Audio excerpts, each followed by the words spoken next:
Dear students, welcome to the physics class. Today we will discuss an important topic which will be helpful in the numerical. Okay, combination of error. We already familiar with the term error in previous class. Now, we are going to discuss combination of error in different aspects. Number one, error in addition. Suppose any physical quantity Z depends on other two physical quantities X and Y. Let Z is equal to X plus Y. When we measure X, then we get an error delta X along it, which may be plus, which may be minus. And when we measure Y, then we get an error delta Y, which may be plus, which may be minus. Okay, to the true value.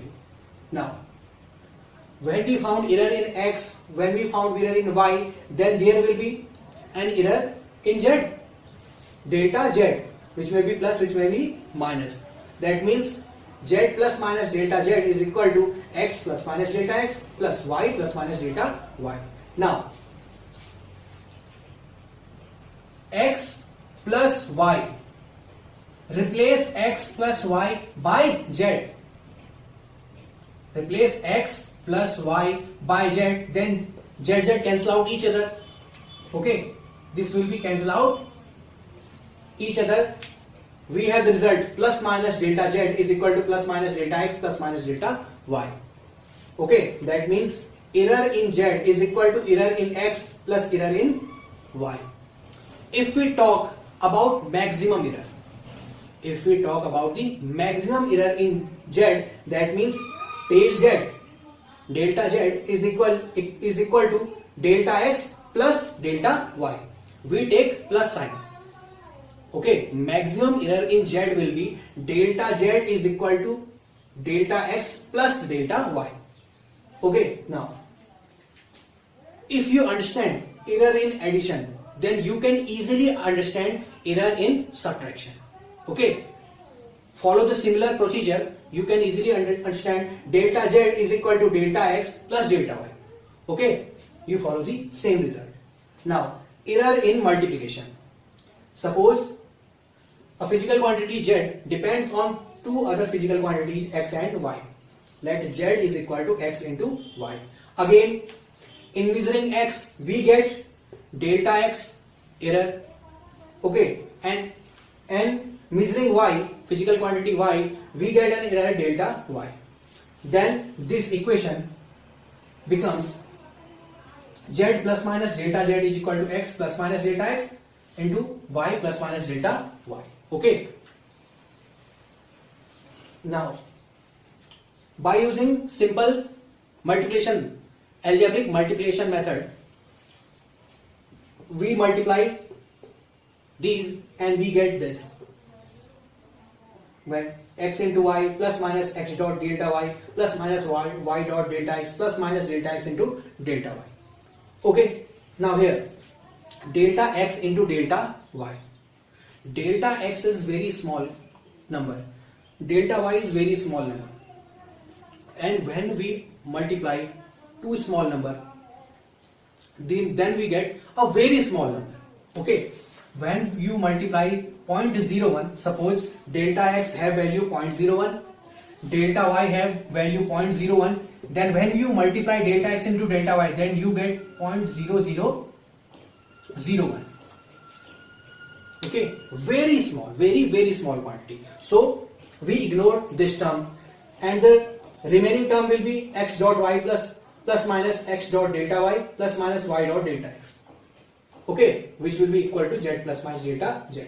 Now, replace X dot Y by Z. Okay, our assumption, replace X dot Y by Z, then this will cancel out by this. The remaining term will be plus minus delta Z is equal to plus minus X dot delta Y plus minus Y dot delta X. Okay, dividing both term by Z. Now, plus minus delta Z upon Z is equal to plus minus X dot delta Y upon Z plus minus Y dot delta X upon Z. Okay, understand? Now, replace Z by X dot y. Replace z by x dot y, z by x dot y.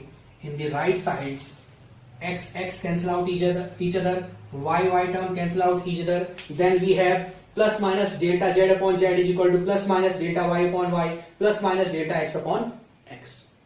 Okay, we get the fractional error in z. Okay, we get the fractional error in the physical quantity z like this. If we talk about the maximum fractional error in z, then ignore the negative sign. Maximum fractional error in z will be delta z upon z is equal to plus delta y upon y plus delta x upon x. Okay, ignore the minus sign for measuring maximum fractional error in z. Now, error in division. Okay, now our physical quantity z depends on the ratio of x and y. Let z is equal to x upon y. And again, if we measure x, we get an error delta x plus minus delta x along it. And if we measure y, we get an error plus minus delta y along it. If there is an error in x, there is an error in y, then we get an error in z plus minus delta z.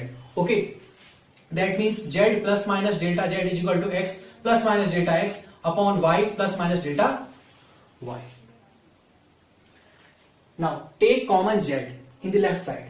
We have 1 plus minus delta z upon z.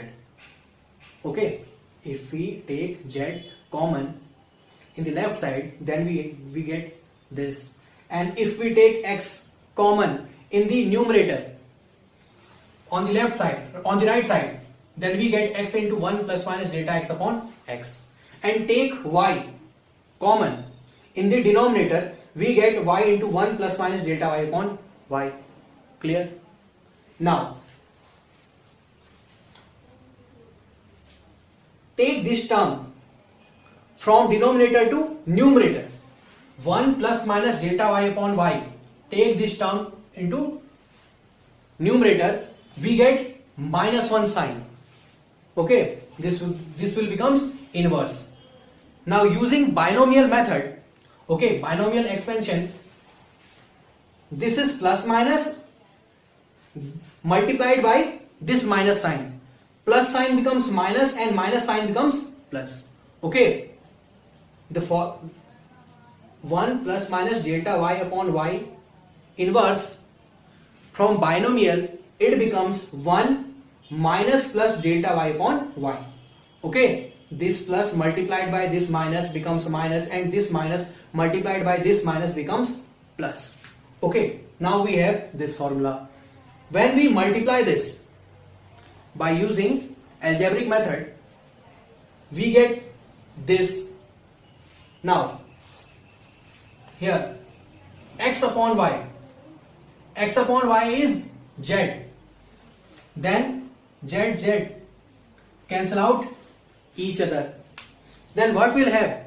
We have 1 plus minus delta z upon z is equal to 1 cancel out each other.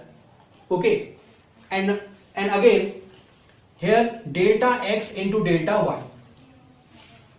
Here we have delta x upon x into delta y upon y. In the numerator, delta x into delta y. Again, when delta x is a small number, delta y is a small number, and when we multiply two small numbers, we get a very small number which will be negligible for us. Okay, so ignore this term. We have plus minus delta z upon z is equal to minus plus delta y upon y plus minus delta x upon x. We have a fractional error in the physical quantity z. If we talk about the maximum fractional error in z, then this becomes delta z upon z is equal to plus delta y upon y plus delta x upon x. Ignore the negative sign in case of maximum fractional error in z. Okay, we use this type of formula to solve numericals. Okay, now numericals becomes easy for you. Okay, when we talk about the numericals, then they will be very easy for us. Okay. Now the topic is done. Thank you for watching this video and stay tuned. Alright.